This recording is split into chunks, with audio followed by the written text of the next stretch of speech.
weekend I read and finished The Full Moon Coffee Shop, which is a very good book about this mystical coffee shop run by cats who read your stars and kind of help people who are struggling with life overcome their challenges. So this is a book about astrology. After reading this book, I was inspired to do an astral reading online, like on a random website. In the book, it mentions that wherever Saturn is located, it represents the aspect of your life which you would have the most challenges on. So the house that Saturn occupies reveals the sort of trials that an individual will face in life. And apparently, I have Saturn on my 9th house, which is the house of exploration. It represents long-distance travel, higher education, and it's associated with approach to life and learning. That to me sounds like everything that I have been struggling with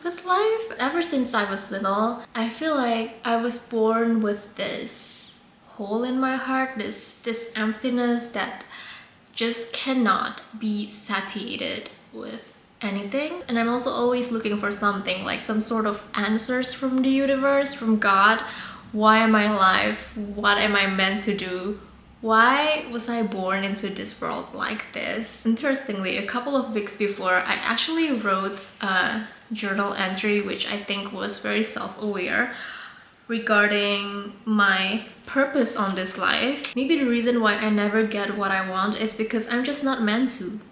Because the purpose of my life is to learn to be okay with the things that I am missing. And now it feels like I got an answer from the stars, the universe, astrology, that yes, I am apparently born like this. It is written in my stars that this is part of my life that I'll struggle with the most. And it's my karmic lesson, basically. I have actually been neglecting my 5-minute journal, but I think I should start doing that again because I really like doing it, because I was forced to find 3 things that I'm grateful for every morning. I guess if I can just be okay with what I have and find the little beauty in life, then it will be enough. Morning, guys.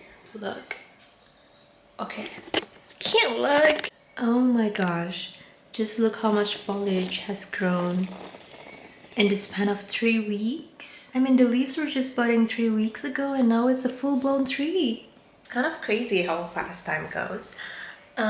Today I am actually going to make pistachio milk, or attempt to at least. This is something that has been in my to-do list for like forever. I've got 1 package of de-shelled pistachio here with me, and I am just going to make like half a cup of this, I think, because I saw on the internet that you're supposed to soak this overnight, but I didn't do that, obviously. So we're just gonna try to do it without soaking it overnight and hope it still works.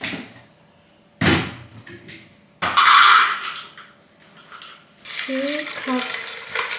As a sweetener, I'm just gonna use the maple syrup. 1 teaspoon would be sufficient. We'll just start with 1 teaspoon. And I still have a little bit of vanilla extract, so I'm just gonna put a little bit of that as well.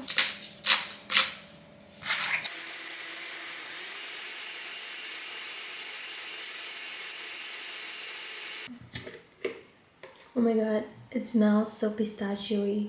I wish you could smell this. Look at the foam. I don't know if that's a good thing or not, but there are also still like this dark particles. Maybe it's the shells that just cannot be, I don't know, destroyed, I guess. The next step is to strain it through a cloth. I just have a milk cheese cloth here. And we're just gonna sieve it.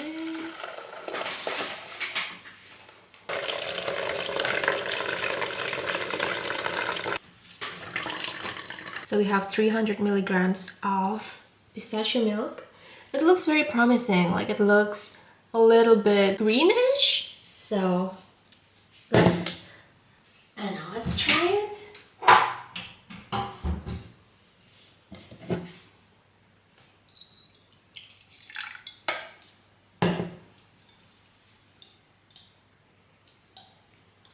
Well, it is nutty and pistachio-y. And it's a bit sweet as well.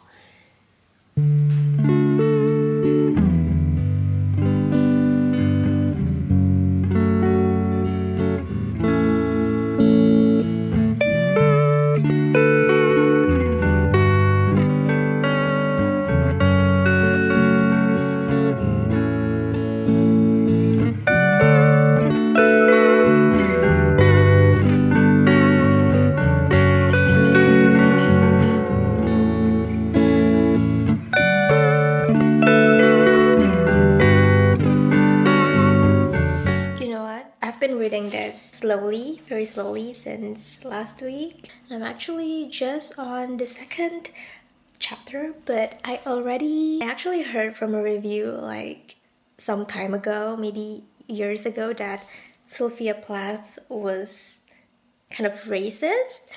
And I know this book was written maybe in the 1950s, 1960s, so racism was more prominent back then, but the way that she describes Asian in this book is just a little bit. You know what? I feel like she's a white woman in the 1950s.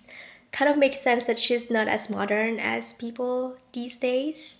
So I'm still gonna give this book a chance. If you are very sensitive towards racism, then this book might not be too enjoyable for you because it might trigger you a lot, because I'm just on the second chapter of this book and she has made in total 3 comments that was a little bit racist.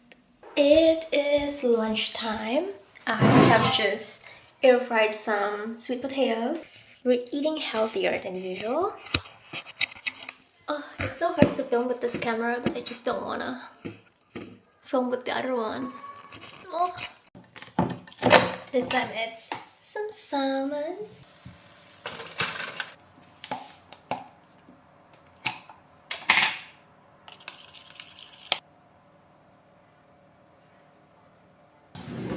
Lunch is served.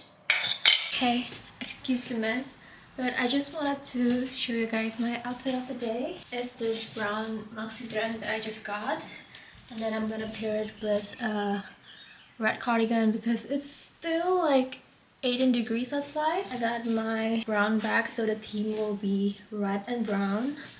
And I got some gold jewelries. And I think we are also gonna use my red flats today.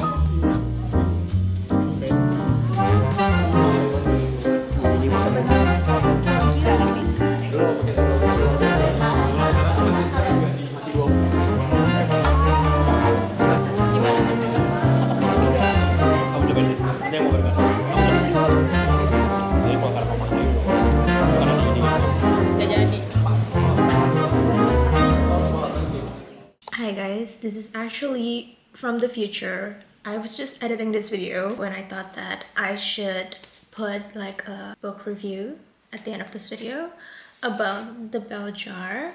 I know that I mentioned that it was a little bit racist, and I feel like maybe she doesn't mean it as racist, but just because in this day of age, everyone's always trying to use softer words to describe people of color. Her choice of words when she describes people of color are just too in your face. But I guess in the 1950s, that's just how you would describe people of color. But honestly, I wasn't super disturbed by it. I am sorry if the lighting is so bad because it's raining again. Crazily. I don't know if you can see it.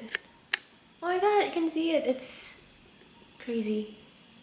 But aside from that, I think this is a very good book because I really relate a lot with her thoughts. Basically, this is a book about depression and how she's going through it and overcoming it at the time where mental health was seen as something that is not acceptable. This is the time when they're doing shock treatments to cure depression, and I think by the end of this book she is actually cured by her shock treatments, but I still don't understand how that came to be. I underlined a lot of phrases in this book. It was just very relatable, all the thoughts that she had in her mind. She wanted to be everything, and that is kind of what drives her to depression, because she is a writer, but at one point she failed to get into this prestigious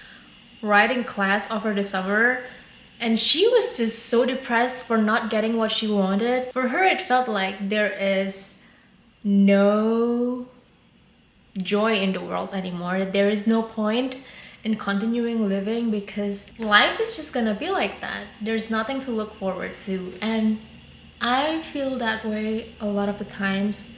So this book was very relatable. And I would say that if you ever want to actually know what goes on inside the mind of a person who has a bleak view of the world, then go with this book, because you will understand. You will understand, even if you don't understand, because the way that she is portraying her thoughts of depression in this book is just, it's real. I think that is it for this video, and I will just catch you guys on the next one. Bye.